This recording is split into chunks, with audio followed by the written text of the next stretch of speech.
Psalms 91, verses 1 and 2. He who dwells in the shelter of the Most High will rest in the shadow of the Almighty. I will say of the Lord, He is my refuge and my fortress, my God in whom I trust. Amen. This chapter, it seemed to me, was kind of like a high noon moment. Do you have any people old enough in here to know of a movie called High Noon? Who's the main male actor there?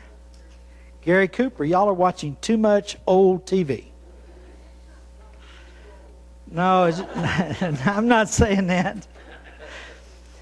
What are some other examples in the Bible of high noon moments? Let's think of some of those. High noon moments. Things brought to a head. It's going to be you or it's going to be me. That's one, the cross. Let's go back a little bit further in Old Testament history. Elijah, what was the odds here? Is Elijah, how many are coming up against Elijah?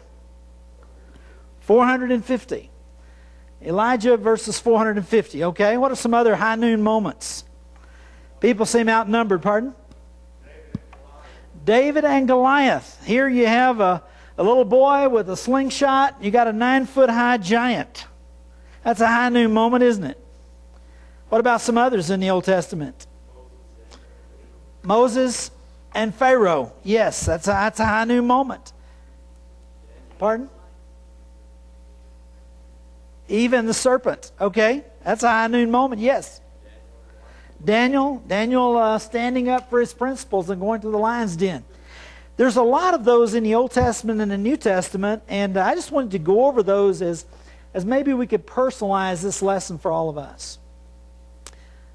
I know that many of us feel at times outnumbered and surrounded. There could be someone in this assembly who's wanting to have a baby and then can't have a baby. And yet God might have it in the plan that you would have a baby. That's one of the stories in this chapter, isn't it? God can do amazing things. I know in our congregation we've had at least one occasion when someone was told they could never have a baby, and sure enough they did have a baby. There are other kind of places we feel surrounded.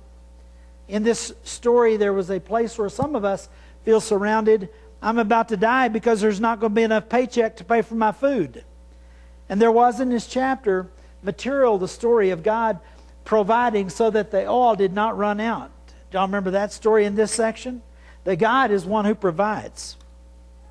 There's so many illustrations of what we're going through, and I thought Randy's lesson was really pointed to say, what is the thing that God is asking of you to pick up that phone and really look to God when you are surrounded? I jotted down some of those things you've already mentioned. Think about the time not only that Elijah was against 450, and David was against Goliath, and look what happened. God won. There's a passage where in Romans 8 where he says, if God be for us, what? Who could be against us? We can sometimes think nothing is going to change to make any difference. I lived through the days of the Nixon administration. Some of you can't imagine me being that old, but I really am. And I watched the Watergate trials. And one of the most horrible, ungodly, violent people on Nixon's team was a guy named Charles Colson. And if you had given me a list of all the characters that I knew anything about that would ever consider turning to Jesus, the last one I would have ever considered would be Charles Colson.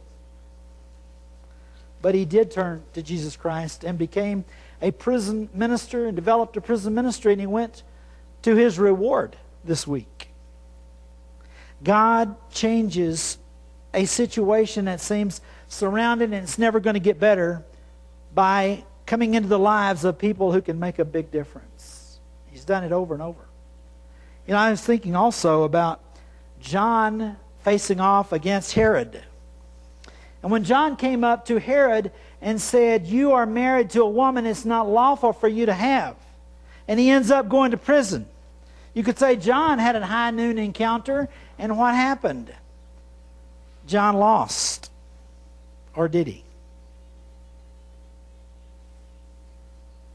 Stephen, he came up against the people of Jerusalem preaching the gospel of Jesus, and here's a high noon moment for Stephen. And Stephen comes up against the crowd here, and they have some stones, and guess what? Stephen loses.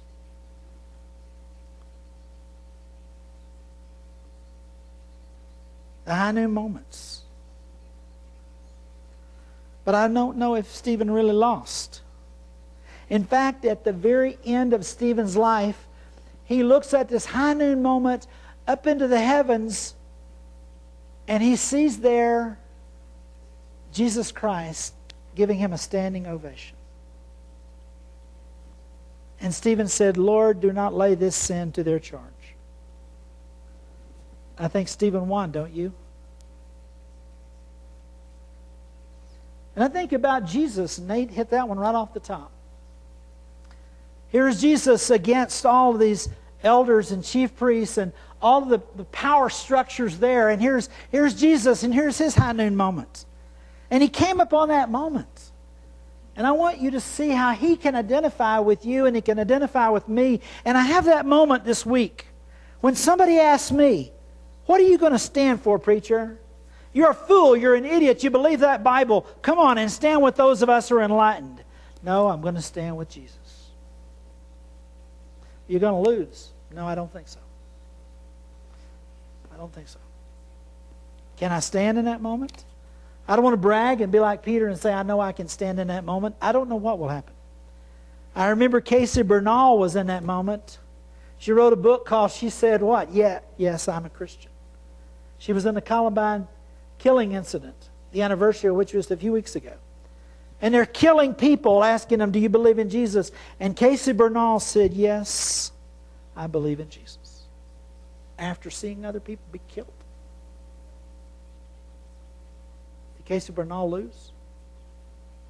I don't believe so. I think she won. And it might not be as dramatic for me or you.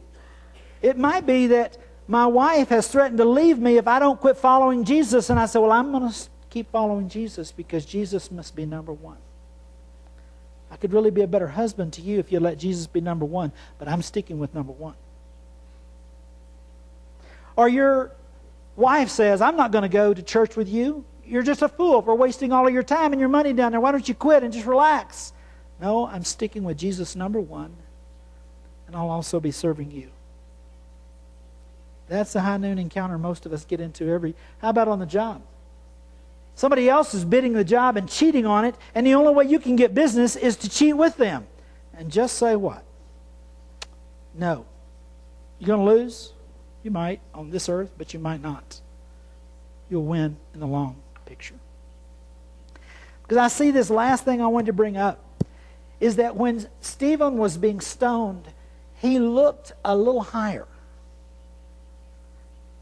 You remember that time when in our lesson, it's in 2 Kings 6:15, and it's one of Marilyn Lambert's favorite scriptures, and it's one of mine. When they come out there and the whole army is surrounding them, and the servant says, oh no, we're surrounded. And what does he say? Open his eyes. And you know who's surrounded? They're surrounded. Open the eyes. And get them set on that heavenly vision of higher ground. And whatever we're surrounded by, be it some health problems, or it might be marriage problems, or it might be financial problems, that we would say, no, the world may go off into its own adultery, prostitution, materialism. They don't care about the poor. They only care about making more money. They only care about cheating and getting more money. But I am going to stick with Jesus Christ because I'm striving for Him. You're here this morning and you're not on track with Jesus. I'm asking you to hear that phone personally and say, I'm going to go back to walk with Jesus. I'm going to be true to what I was in my heart the day I decided to walk with Him. Keep my eyes on that higher ground. If you're not a Christian, you can be baptized into Jesus, have your sins washed away, filled with His Spirit, and get your heart set on that things that are above, that higher ground.